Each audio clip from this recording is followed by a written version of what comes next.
हमारी फिजियोलॉजी, हमारी circadian rhythm, हमारी डिसीजन मेकिंग, ये सारी की सारी चीजें कहीं ना कहीं सोसाइटी से बहुत डीपली इंपैक्टेड होती है और इसीलिए सोसाइटी का हमारे स्ट्रेस के ऊपर भी बहुत ही ज्यादा प्रोफाउंड इम्पैक्ट देखा गया है। आजकल बहुत ज्यादा स्टोइक चीजें डिस्कस होती हैं, सोशल मीडिया पे शेयर होती है, जहाँ पे हम ये बोलते हैं कि हम अकेले आए थे, हमको अकेले ही जाना है और लाइफ में जो भी करना है अकेले करना है। We can say all these things for the sake of optics, but in reality हम इस फैक्ट को चेंज नहीं कर सकते कि हम एक सोशल एनिमल है और हमारे जीवन पे सोसाइटी का बहुत ही ज्यादा डीप इम्पैक्ट, सोशल स्ट्रक्चर का होना या ना हो, सोशल स्ट्रक्चर की क्वालिटी, हमारे जो सोशल रिलेशनशिप्स हैं उनकी डेप्थ क्या है, किस तरीके के रिलेशनशिप्स, इन तीनों चीजों का हमारे स्ट्रेस रेस्पॉन्स पे और हमारी स्ट्रेस को हैंडल करने की क्षमता पे बहुत ही गहरा असर देखा गया। इस स्टडी में ये बहुत क्लियर हो गया कि जब आप कंसिस्टेंटली थोड़ी सी एंजाइटी में रहते हैं, जब आप कंसिस्टेंटली लो लेवल स्ट्रेस में रहते हैं, इस वजह से इन लोगों का इम्यून सिस्टम भी काफी लो देखने में मिला और इनमें एंजाइटी भी बहुत ही ज्यादा देखने में मिली। Hi, welcome to the second episode of this series on stress। और आज के एपिसोड में हम समझेंगे कि सोसाइटी और एनवायरनमेंट का हमारे स्ट्रेस पे क्या इम्पैक्ट आता है। लेकिन आज का एपिसोड शुरू करने से पहले मैं आपको एक एक्टिविटी देना चाहूँगा और ये एक्टिविटी है मैं चाहूँगा कि आप एक नोटपैड में लिस्ट बनाइए कि आपको इन जनरल कौन सी चीज़ों से स्ट्रेस फील होता है। ओके, ये एक्टिविटी के लिए हमारा पहला एपिसोड बहुत इंपॉर्टेंट था जिससे कि आप समझें कि स्ट्रेस असल में है क्या। Okay, now we come to our main topic. So ये जो टॉपिक है ये बहुत ही ज़्यादा क्रिटिकल इसलिए है क्योंकि मॉडर्न टाइम्स में टेक्नोलॉजी का जो हमारे सोशल इंटरैक्शंस पे जो इफ़ेक्ट हुआ है वो भी स्ट्रेस के लिए कहीं ना कहीं जिम्मेदार है। ओके, अगेन हमेशा की तरह हम पहले थोड़ा सा हिस्टोरिकल एस्पेक्ट देखेंगे और बाद में हम आज की सिचुएशन के ऊपर आएंगे। ऑलराइट, आपने नोटिस किया होगा कि स्लीप में हमने एक पॉइंट डिस्कस किया था विच वाज ऑन क्रोनोटाइप्स। क्रोनोटाइप्स असल में ये बताता है कि हमारे लिए स्लीप का कौन सा टाइम ज़्यादा सूटेबल है। तो क्रोनोटाइप्स में असल में डिवीजन था जहाँ पे कुछ लोग अर्ली स्लीपर्स हैं, कुछ लोग कहीं बीच में फॉल करते हैं और कुछ लोग लेट स्लीपर्स हैं। और उसके पीछे एक बहुत बड़ा रीज़न था, वो रीज़न था हमारा सोशल फैब्रिक। क्योंकि ह्यूमन बीइंग्स हमेशा से ग्रुप्स में रहे हैं। जब हम सोते हैं एंड वी नो कि 7 से 8.5 घंटे तक का जो टाइम है वो हमारा सोने का टाइम है, तो अगर हम 7 से 8.5 घंटे के आसपास जंगल में रह रहे हैं जहाँ पे सिक्योरिटी नहीं है, तो हमने अपने आप को सेफ कैसे रखा? तो ये जो 7 से 8.5 घंटे की जो बड़ी विंडो है इसको हमने 4 घंटे तक की विंडो कर दी। वो कैसे? क्योंकि हमारी सोसाइटी में अलग अलग क्रोनोटाइप्स के लोग थे। तो जैसे कुछ लोग रात को 9 बजे सोने के बाद में सुबह 4 साढ़े 4 बजे उठ रहे हैं और कुछ लोग जो रात को 12 साढ़े 12 बजे सो के अगले दिन 8 साढ़े 8 बजे उठ रहे हैं। दैट मीन्स एक ऐसा टाइम जब पूरी की पूरी कॉलोनी सो रही है वो असल में है सिर्फ 4 घंटे का। ओके, जो है 12 से लेके 4 बजे तक का। तो हमने क्या किया, अपनी रिस्क को भी हाफ कर दिया ऐसा करने से, है ना। तो हमको इससे ये समझ में आता है कि हमारी फिजियोलॉजी, हमारी सर्केडियन रिदम, हमारी डिसीजन मेकिंग, ये सारी की सारी चीज़ें कहीं ना कहीं सोसाइटी से बहुत डीपली इम्पैक्टेड होती है और इसीलिए सोसाइटी का हमारे स्ट्रेस के ऊपर भी बहुत ही ज़्यादा प्रोफाउंड इम्पैक्ट देखा गया है। ओके, सो प्लीज़ अंडरस्टैंड, भले ही हम कितने भी आजकल बहुत ज़्यादा स्टोइक चीज़ें डिस्कस होती है, सोशल मीडिया पे शेयर होती है, जहाँ पे हम ये बोलते हैं कि हम अकेले आए थे, हमको अकेले ही जाना है और लाइफ में जो भी करना है अकेले करना है. We can say all these things for the sake of optics, but in reality हम इस फैक्ट को चेंज नहीं कर सकते कि हम एक सोशल एनिमल है और हमारे जीवन पे सोसाइटी का बहुत ही ज्यादा डीप इम्पैक्ट है. तो ये एक एक्सपेरिमेंट हुआ था विच हैपेंड इन 1984. ओके, और इस एक्सपेरिमेंट में बेसिकली वो ये समझना चाहते थे कि केयर गिवर्स और नॉन केयर गिवर्स, इनके ऊपर स्ट्रेस का क्या इम्पैक्ट देखा गया है और ये लोग स्ट्रेस किस तरीके से एक्सपीरियंस करते हैं. ओके, तो इसमें इन्होंने सैंपल बनाए. जो पहला सैंपल था वो था 34 फैमिलीज, जहां पे उस हर एक फैमिली में एक एल्जाइमर्स डिसीज का पेशेंट था. तो ये 34 केयर गिविंग फैमिलीज थी जो अपनी फैमिली में किसी एल्जाइमर डिसीज से ग्रसित इंसान की केयर कर रहे थे. On the other hand, similar socio economic structure वाली एक और 34 फैमिलीज का ग्रुप था, लेकिन उस ग्रुप में किसी को भी किसी तरीके की क्रॉनिक डिसीज नहीं थी. और इन 34 फैमिलीज का जो 2 बैचेस बने, इन दोनों बैचेस की उन्होंने कुछ ब्लड सैंपल्स लिए. मेनली ये लोग उनके इम्यून सिस्टम को चेक करना चाहते थे और वो ब्लड सैंपल्स के साथ में उन्होंने उनके कुछ साइकोमेट्रिक असेसमेंट्स भी किए. और इनको ये चीज बहुत क्लियर समझ में आई, जो ग्रुप ए है जहां पर हर फैमिली में एक एल्जाइमर्स डिसीज से ग्रसित इंसान है, उन सभी फैमिलीज में इम्यून सिस्टम थोड़ा लो पाया गया और उन सभी फैमिलीज में अलग अलग तरीके के वायरस की जो रोग प्रतिरोधक क्षमता होती है वो नॉर्मल से काफी कम पाई गई.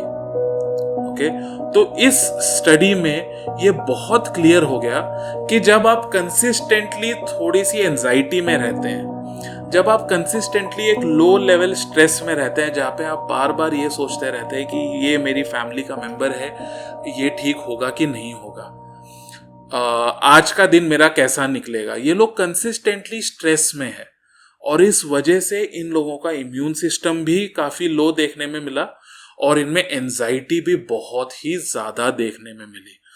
सो ये स्टडी हमको ये बताती है कि जब हमारी फैमिली में किसी के ऊपर कुछ असर होता है तो उसका असर हमारे ऊपर भी बहुत ही ज्यादा देखने के लिए मिलता है. Okay, on the other hand एक और स्टडी हुई थी, वो हुई थी 85 में, और इस स्टडी में वो लोग ये समझने की कोशिश कर रहे थे कि जो हमारा सोशल सपोर्ट स्ट्रक्चर होता है उसका हमारी स्ट्रेस को हैंडल करने की क्षमता पे क्या असर देखा गया है. तो इस स्टडी में इनको ये समझ में आया कि एक सोशल स्ट्रक्चर का होना या ना होना, इसका क्या असर है. 2, सोशल स्ट्रक्चर की क्वालिटी, यानी हमारे जो सोशल रिलेशनशिप्स हैं उनकी डेप्थ क्या है.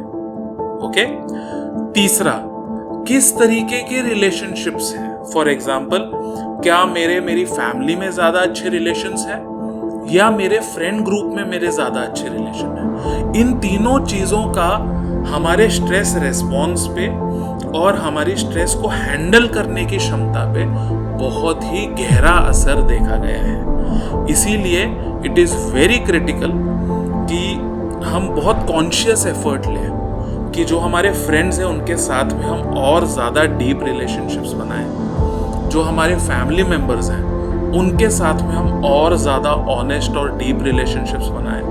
और तीसरी चीज़, इन जनरल सोसाइटी में जो हमारा बिहेवियर है उसको हम किस हद तक रेगुलेट करें. इन तीनों चीज़ों का हमारे स्ट्रेस रिस्पॉन्स पे बहुत ही ज़्यादा इम्पोर्टेंट रिलेशनशिप्स देखा गया है. अब ये क्यों इम्पोर्टेंट है, इससे रिलेटेड एक और स्टडी हुई थी and that was a very powerful study.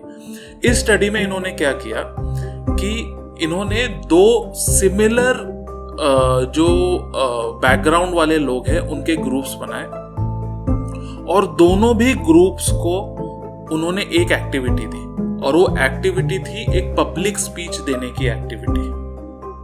लेकिन यहाँ पे एक छोटा सा उन्होंने एक ट्रिक प्ले किया, और ट्रिक ये था कि इन्होंने ग्रुप ए को ऑक्सीटोसिन नाम का जो एक केमिकल होता है, okay, which is a bonding chemical. ये वो केमिकल है जब आप अपने फ्रेंड लोगों के साथ में बैठते हो तो आपकी बॉडी में एक्सपीरियंस होता है। ये वो केमिकल है जब आप अपने क्लोज रिलेटिव्स को हग करते हो, ओके, जब आप किसी से फिजिकल कांटेक्ट मेंटेन करते हो। इन सभी तरीके के जो हमारे इंटरेक्शंस हैं, इनमें ऑक्सीटोसिन केमिकल बनता है। तो ग्रुप ए को इन्होंने क्या किया, ऑक्सीटोसिन केमिकल की नेजल स्प्रे दी, और इसका इफेक्ट क्या हुआ, ग्रुप ए ने स्ट्रेस भी कम महसूस किया और ग्रुप ए ने परफॉर्म भी बेटर किया। तो it is very critical we understand कि ऑक्सीटोसिन कितना इंपॉर्टेंट है हमारे जीवन में, और ऑक्सीटोसिन कहां से आ रहा है। इसीलिए मैं हर किसी को ये चीज बहुत ही ज्यादा स्ट्रेस करके बोलता हूं कि आप अपना बेस्ट ट्राई करें, जिससे कि आपके फ्रेंड्स के साथ में आपके रिलेशनशिप बने रहे, ओके। आप अपने पूरे एफर्ट्स दें, जिससे कि अपनी फैमिली में भी आप हर किसी के साथ में क्लोज रहें, ओके। आपको अपना बेस्ट ट्राई करना चाहिए कि जब आप जॉब पे हो तो विद इन ऑर्गेनाइजेशन हमको compete नहीं करना चाहिए, हमको कोलैबोरेट करना चाहिए।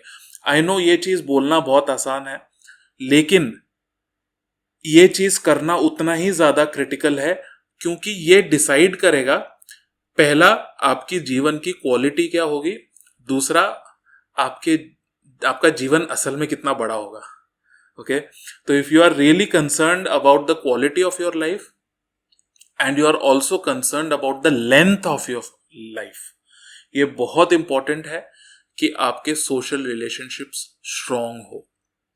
अब आज के जीवन में ये करना और डिफिकल्ट हो गया है, और जब मैं ये बोलता हूं तो कई बार लोग इससे उसको बिलीव नहीं करते हैं, उसको एक्सेप्ट नहीं करते, क्योंकि उनको ये लगता है कि हम पहले से ज्यादा कनेक्टेड है ना। एक टाइम था जब एक से दूसरे से अगर हमको किसी भी तरीके का कम्युनिकेशन करना है तो हमको वहां पे ट्रैवल करके जाना पड़ेगा। उसके बाद एक टाइम आया जब हम लोग लेटर्स लिख पाते थे, है ना। उसके बाद टाइम आया जब हम लोगों से फोन पे बात करते थे, और आज का ये टाइम है जब हम लोगों को हमारी मैसेजिंग एप्स के थ्रू मैसेज कर देते हैं, हम सोशल मीडिया एप्स के थ्रू उनको कोई रील भेज देते हैं, और हमको ऐसा लगता है कि हम उनसे टच में हैं, okay. Please understand, obviously physically मिलना सबसे बेस्ट फॉर्म होता है किसी के भी साथ कम्युनिकेट करना, लेकिन जब हम लेटर भी लिखते थे तो वो बहुत ज्यादा पर्सनल होता था, क्योंकि वो हमारी हैंडराइटिंग में है, ओके। हमको ये पता होता था कि ये किसने ये लेटर लिखा है ना।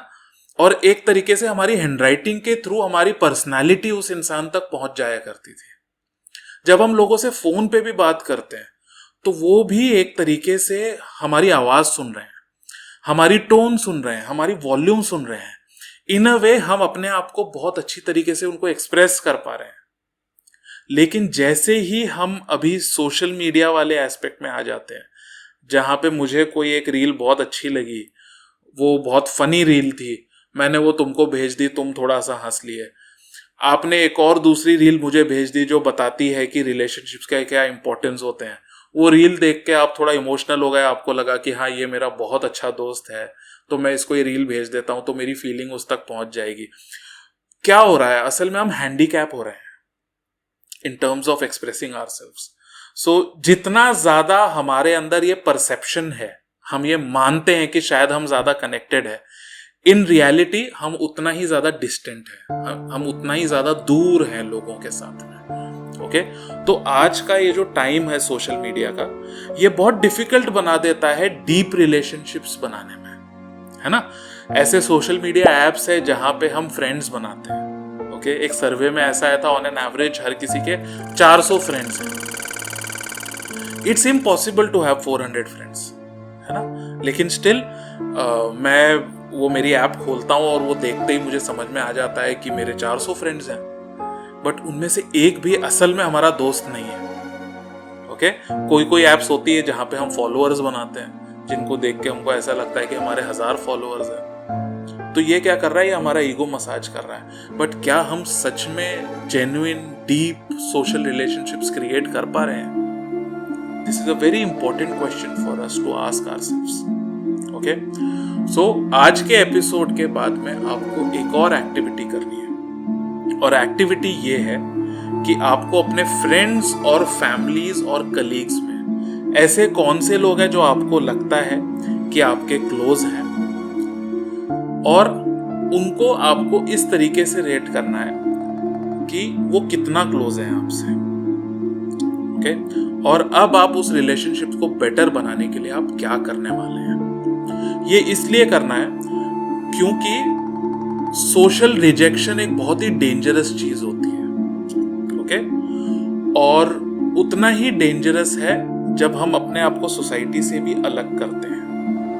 ओके, एक स्टडी हुई थी जिसमें उन्होंने एक ग्रुप ऑफ फ्रेंड्स में से उन्होंने कहा कि एक पर्टिकुलर फ्रेंड है, आपको उसको अपने ग्रुप से एक्सक्लूड करना है, और जिसको उन्होंने एक्सक्लूड किया उसके उन्होंने ब्रेन पे स्कैनर्स लगाए, और आपको पता है वो एक्सक्लूजन की जो फीलिंग थी, उस फीलिंग ने उनके ब्रेन के बिल्कुल उन्हीं एरियाज को ट्रिगर किया जो एरियाज तब ट्रिगर करते हैं जब हमको कोई फिजिकल हार्म होता है. मतलब हमको जब कोई इंजरी होती है तो हमारे ब्रेन में जो एरियाज ट्रिगर होते हैं वो सेम एरियाज ट्रिगर होते हैं जब हमको सोसाइटी से अलग किया जाता है, जब अपने ग्रुप से हमको अलग किया जाता है. This is how critical our social groups are to us. Alright, so I want you to do this activity very honestly, क्योंकि ये एक्टिविटी सबसे पहले आपको बताएगी कि एक्चुअली हमारे आसपास के लोगों में से कितने लोगों के साथ हमारे रिलेशनशिप्स अच्छे हैं. सेकंड, हम किस हद तक उस रिलेशनशिप को इंप्रूव करने के लिए कमिटेड है. ऑलराइट, सो वी अंडरस्टूड कि सोशल एस्पेक्ट्स हमारे अंदर स्ट्रेस को किस तरीके से इंपैक्ट करते हैं. ऑलराइट, अब जो हमारा नेक्स्ट एपिसोड होगा उसमें हम समझेंगे स्ट्रेस का हमारे बॉडी और माइंड पे क्या इंपैक्ट है. Thank you.